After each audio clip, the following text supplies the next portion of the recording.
Okay, let's take a look at the question.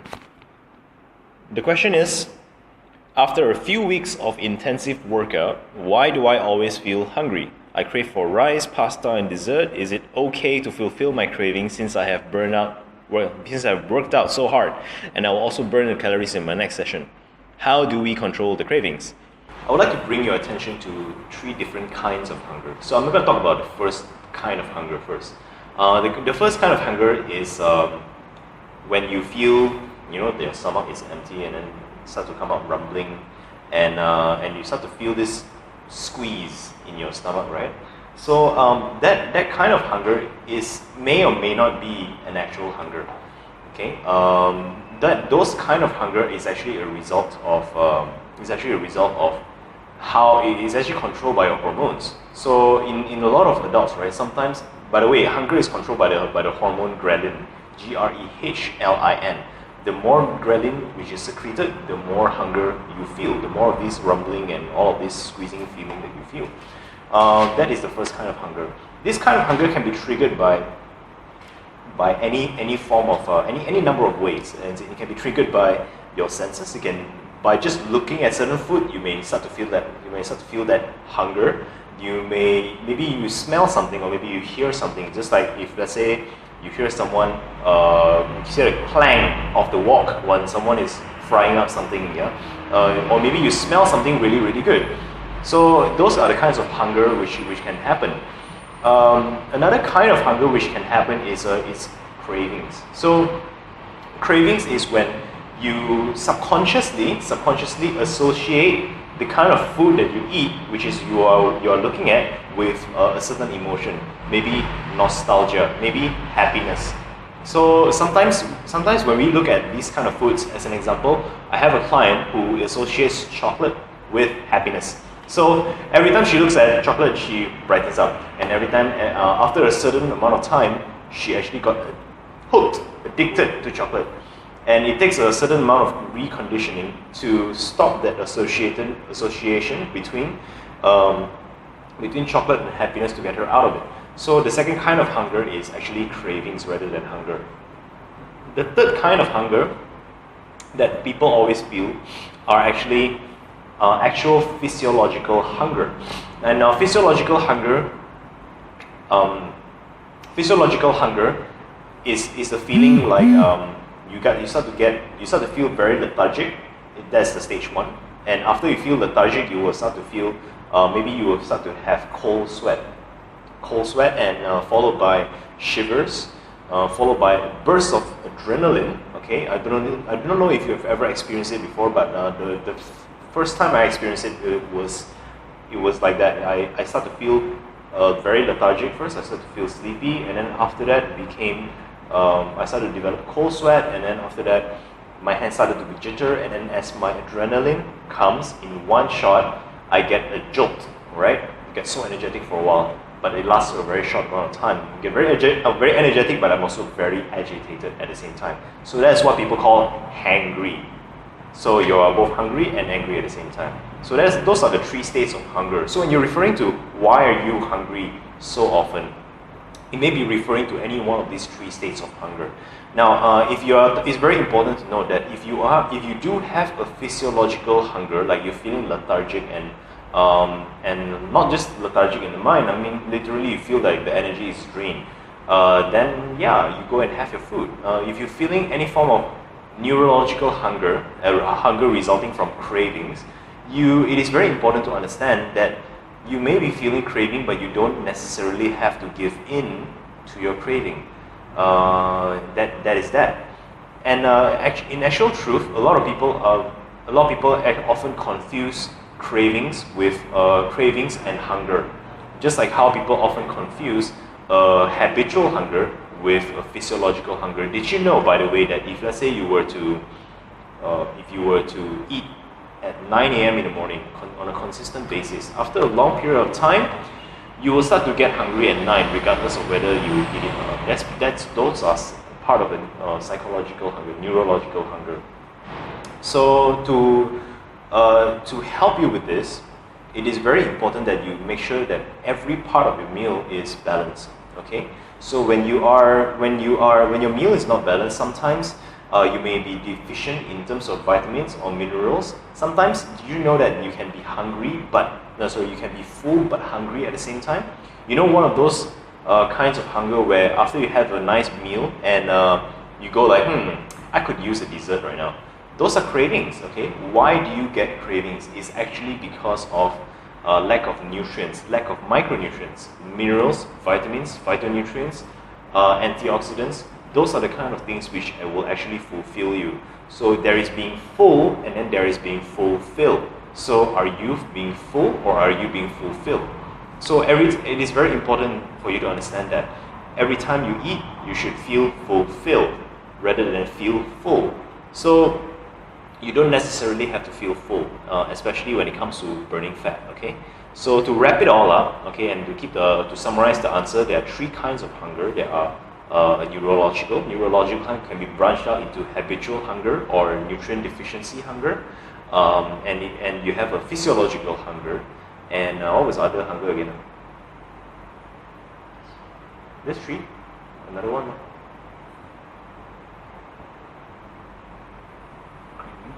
Cravings? Psychological hunger and neurological hunger. Okay. Psychological, physiological, nutrient. No lah, something else lah. Because just now you mentioned neurological and then you mentioned about lack of micronutrients. And then last one you talk about physiological. Okay, you know what? I'm just gonna explain all over again. And we just keep this rolling. But when you edit this video, right, you just take out whichever that is irrelevant. Okay, just keep it rolling. So basically, okay. So but in terms of the question, I don't think it's answering the question. Yes, you understand that it's about hunger, but then is it okay to crave for rice pasta after that? Okay, so that is that thing which I was trying to explain. So cravings for rice, pasta, and desserts. It is actually okay. Our body actually have a mechanism to detect how much calories that you need. A lot of us we tend to overcomplicate things. So right now, I mean, a lot of people are still using MyFitnessPal. A lot of people are still using trying to calculate their macros and trying to calculate their calories. Truth of the matter is you don't need to do so, yeah? Now, back to the topic. Our body actually have a very nice, very refined way developed over hundreds of thousands of years of human evolution to determine whether or not you have enough calories. That is hunger.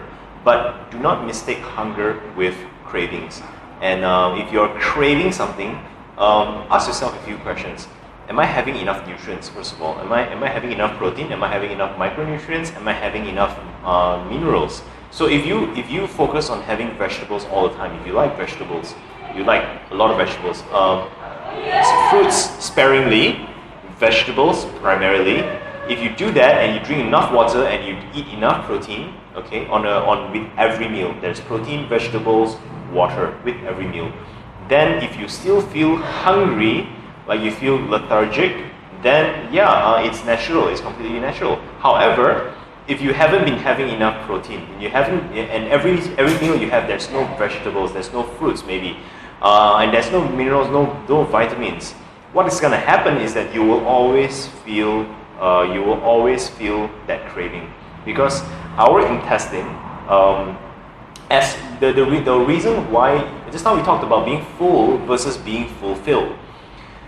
You are full when your stomach expands, but you are only fulfilled when your small intestine actually detects that there are enough nutrients, enough micronutrients that is coming in, that is going into the small intestine.